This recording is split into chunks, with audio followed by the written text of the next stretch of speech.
The bus Bill is on is filled with fellow veterans who had fought in the war, and having survived the most brutal conflict in history, they're unsurprisingly celebrating making it home alive. Bill himself was a veteran of the Battle of Tarawa and Guadalcanal, two of the bloodiest conflicts in the Pacific Theater, and like everyone else on the bus, he was excited to finally be back on American soil. Soon the soldiers see a familiar sign up ahead and begin to cheer.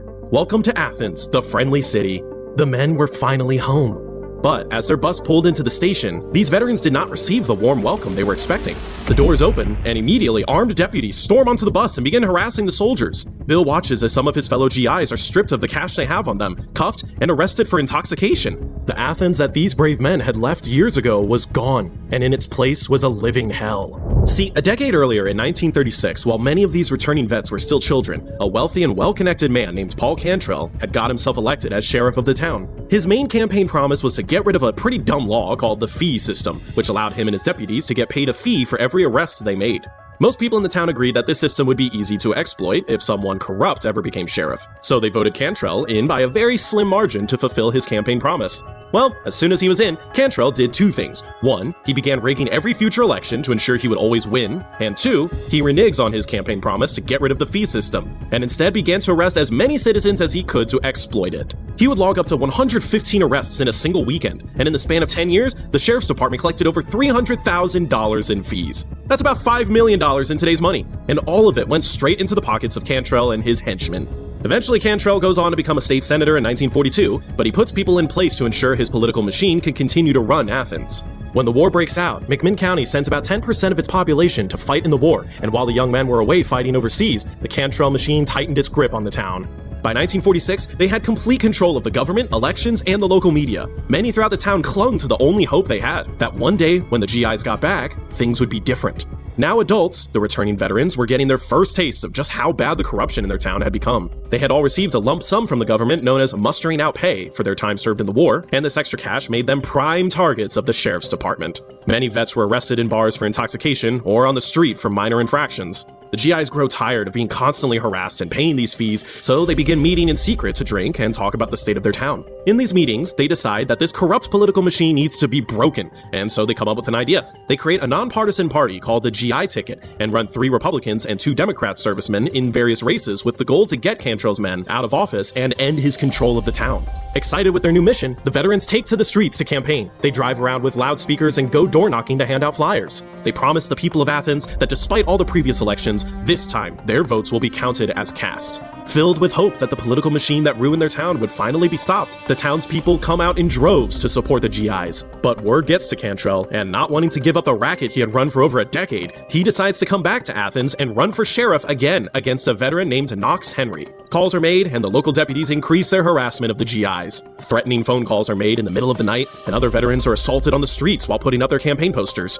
Troubled by this, Bill White asks his fellow GIs at their weekly meeting, "Do you think they're gonna let you win this election? Those people been taking these elections for years with a bunch of armed thugs. If you never got the guts enough to stand up and fight fire with fire, you ain't gonna win."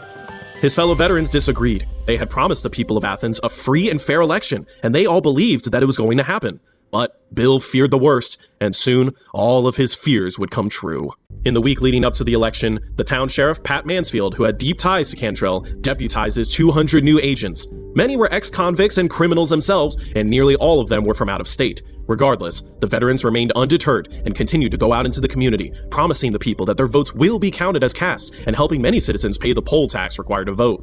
Finally, Election Day arrives on August 1st, 1946, and Mansfield and Cantrell send their 200 armed deputies out to the 4 polling stations in town. It did not take long for the trouble to begin, as the first veteran poll watcher is arrested at 9:30 a.m. At 3 p.m., a black man named Tom Gillespie enters his polling location and is stopped by a deputy named Windy Wise, who hurls a racial slur at him and tells him that he can't vote here. Gillespie insists on his rights as a citizen, but before he can finish, Windy Wise beats him to the ground with brass knuckles. In a panic, Gillespie drops his ballot and tries to run for the door, but Wise, wanting to send a message, draws his pistol and shoots him in the back.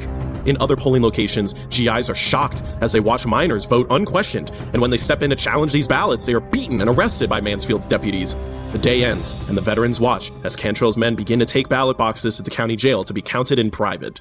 They realize that they had all been made liars and fools. Defeated, many of the GIs go home while a handful of others return to their campaign headquarters. There, Bill White watches as the small group of dejected veterans slump silently in their chairs. and this pisses him off. He stands and shouts, "You call yourself GIs? You go over there and fight for 3 and 4 years. You come back and you let a bunch of draft dodgers who stayed here where it was safe and you were making it safe for them push you around? If you people don't stop this, and now is the time and place, you people wouldn't make a pimple on a fighting GI's ass. Get your guns."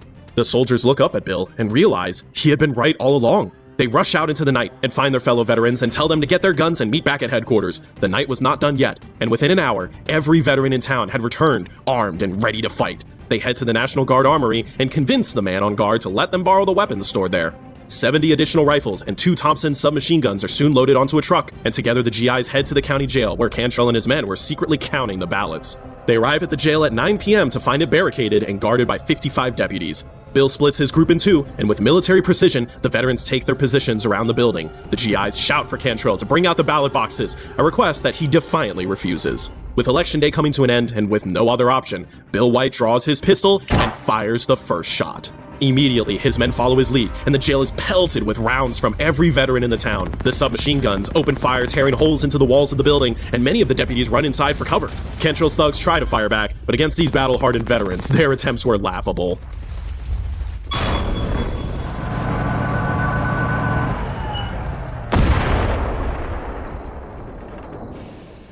Booyah! How do you like them apples? A real beauty, ain't she? Anybody here ever seen something like this before? I have. Me too, Normandy. What are you guys, a bunch of veterans from World War II or something? Yeah. Well, this is kind of awkward. You know, you guys aren't making this easy for me to get the ad read. But hey, would you like to hear about War Thunder, the greatest combat game ever made? Alright boys, let them have it!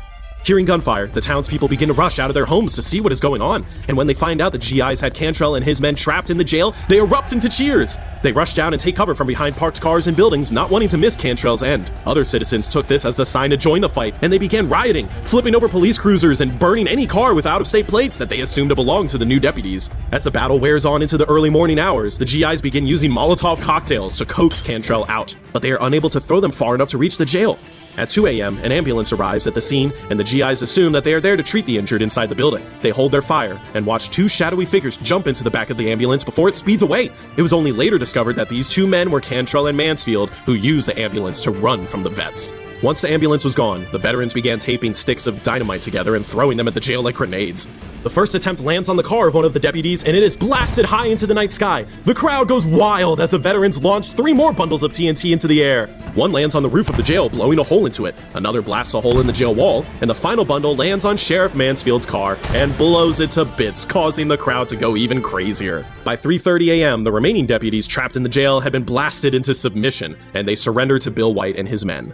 The veterans lower their weapons and step forward to accept the surrender, but the townspeople, who had endured a decade under Cantrell's thumb, were not satisfied. They wanted their own justice, and they rushed into the jail, throwing off the GIs who tried to restrain them. Windy Wise, the racist deputy that shot Tom Gillespie in the back, was found, and he became the favorite target of the mob, who beat him unconscious. The veterans entered the jail and found rigged ballots that would have delivered Cantrell a landslide win. When they recounted the actual votes, every single GI ticket candidate had won their race. As the dawn breaks, the town of Athens is overcome with the collective euphoria that they had not felt in over a decade. Cantrell's machine was gone. Despite stealing weapons from a federal armory and blasting holes into the local jail, none of the veterans involved in the Battle of Athens were ever tried for a crime. In fact, the only person to face any jail time from the event was the deputy, Windy Wise.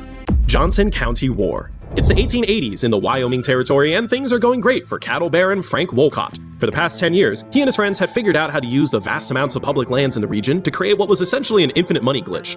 Every year, Wolcott and the other large cattle ranchers would release their animals into the wild and let them graze on the open range all year before rounding them back up again in the fall. By doing this, Wolcott and his friends didn't have to pay for the land, feed, and water for their animals, giving them ridiculous profit margins. This made them all insanely rich, and so they formed the Wyoming Stock Growers Association, or WSGA for short, and through this organization, they would socialize at the exclusive Cheyenne Club, rubbing elbows with the local and national elite. They had money, power, and influence, and felt untouchable. But everything changes in 1867 when the Union Pacific Railroad reaches Wyoming and thousands of settlers begin flooding into the territory to take advantage of the Homestead Act of 1862. Many of these homesteaders were Civil War veterans, recently freed slaves, and other people who were down on their luck, and they were all looking to start fresh out west. These homesteaders quickly claimed their lands, and unfortunately for Frank Wolcott, these lands were the same ones he and his friends were using for their insanely profitable cattle businesses. Homesteaders began putting up fences, blocking off food and water for their own crops and animals, and soon, many of them began trying to raise cattle themselves. Seemingly overnight, the money printing machine that Wolcott and his friends had enjoyed for 2 decades began to sputter. Don't get me wrong, they were still making a ton of money, but this decrease in profits was simply unacceptable. So, in an attempt to put a stop to all this, Wolcott pushes for the passing of the Maverick Act, which made his organization, the WSGA, the official owner of any unbranded calf. See, mix-ups were common in this free-range ranching system, and homesteaders often ended up with unbranded cattle in their herd at roundup. With mix-ups so common, this new bill essentially turned every independent rancher into a cattle rustler, which on the frontier was a crime punishable by death. The bill passes, and in the summer of 1889, a 29-year-old homesteader named Ella Watson is found with a few extra unbranded cattle in her herd. Her neighbor, a member of Wolcott's organization, finds out and immediately reports her and her husband to the organization for cattle rustling. Within a few days, a mob of WSGA ranchers armed with rifles show up on her doorstep, and they order Ella and her husband into a wagon at gunpoint. A neighbor watches the event unfold and, fearing the worst, races to the sheriff's office to report what is happening, and they ride as quickly as they can back to Watson's ranch. But when they get there, they are horrified to see Wolcott's men in the process of tightening nooses around Ella and her husband's necks. The mob had decided to skip the legal formalities and deal with these cattle rustlers right then and there. The sheriff quickly draws his pistol and orders the men to stop. The mob turns to look at him for a second, and then they raise their rifles and begin to fire. The sheriff runs for cover, and a gunfight breaks out at the ranch. The sheriff is vastly outnumbered, and Wolcott's men are doing a good job keeping him pinned down. He can't see what is happening, but soon the firing stops, and the mob goes quiet. The sheriff steps out from his hiding spot and sees Ella and her husband hanging from a tree, dead. In the following weeks, the sheriff tracks down and arrests the men responsible for the lynching of Ella Watson and her husband, and a trial date is set. But witnesses for the case quickly begin dying of mysterious causes. Some are found poisoned, and others simply vanish without a trace. Wolcott's organization had just gotten away with murder, and this enrages the homesteaders in the area, who retaliate by lynching the range detective who accused Watson of rustling. Feeling that justice was served, the homesteaders thought it would bring an end to the violence, but they were dead wrong. The cattle barons immediately send out gunmen to lynch more alleged rustlers, and they use their corrupt political ties to ensure any one of their henchmen that is arrested gets set free. This works for a while, and Wolcott and his gang of elites maintain their grip on the open range. But in 1891, an independent rancher named Nate Champion, who was sick of the corruption, forms his own cattle organization to break Wolcott's monopoly. The homesteaders begin banding together, and soon his group organizes their own cattle roundups outside of the control of the WSGA. To Wolcott, this could not be allowed. Champion had to be stopped before it was too late. So he hires a hit squad and sends them to deal with the rebellious cowboy for good. On a cold, moonless night in November, 6 shadowy figures surround a small cabin that Nate was staying in for the night. Awakened by noises outside, Champion listened carefully with his eyes closed as 2 men opened the front door and walked into the cabin. As they approach his bed, Nate can feel his heart beating out of his chest, and he slowly moves his hand under his pillow to grab a gun he had hidden there. He fears the worst, and when he hears the men draw their pistols, he knows what they are here to do. In one motion, Nate turns and fires on the would-be assassins. A gunfight breaks out inside the cabin, and he kills the 2 men. The men waiting outside hear the gunshots and run away from the scene before Nate is able to make it outside. The news of the failed assassination makes it back to Wolcott, and he is enraged. He appoints a man wanted for murder in Texas to head up what was essentially a lynch mob he called Wolcott's Regulators. He gives this mob a list of 70 homesteaders that he wanted dead, and the first name on the list was Nate Champion. On a dark April night, Wolcott and his regulators ride into Johnson County and cut every telegraph line out of the town to prevent any calls for help. They then make their way towards KC Ranch, where Champion and his friends were staying. At sunrise, 2 of Nate's friends head outside to fetch some water and are surprised to find Wolcott's regulators waiting for them. They try to run, but are quickly captured. Hearing the commotion outside, another one of Nate's friends opens the door, and he is instantly shot in the stomach and collapses to the ground. Nate scrambles and drags him inside, but his friend quickly bleeds out in his arms. Now with confirmation that Champion is there, all hell breaks loose as the gunmen begin firing into windows. Nate fires back and takes out a few attackers, but the barrage of bullets becomes too much, and he is forced back into one of the rooms. Keeping himself close to the floor, Nate scribbles down the names of some of the attackers he had seen outside. Wolcott's regulators besieged the cabin for the entire day, but Nate was still alive inside and had not given up.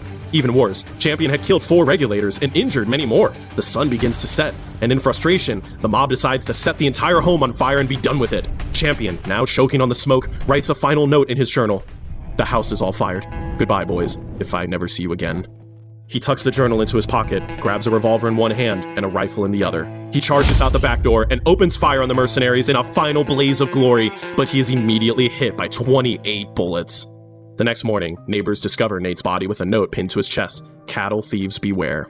Wolcott's wish had finally come true. Champion was dead, and he hoped things would soon be returning back to normal. But what he did not know was that a man who had watched Nate Champion's last stand had set out to the nearby town of Buffalo for help.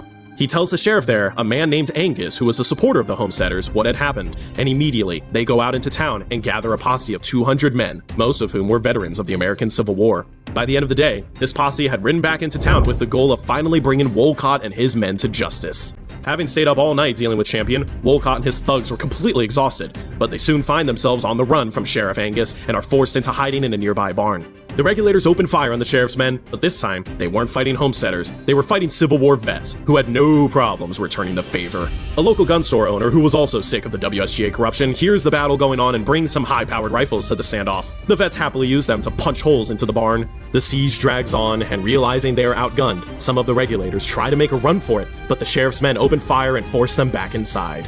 A lone cattle baron escapes into the woods and manages to get a message to the governor, who contacts Washington, D.C.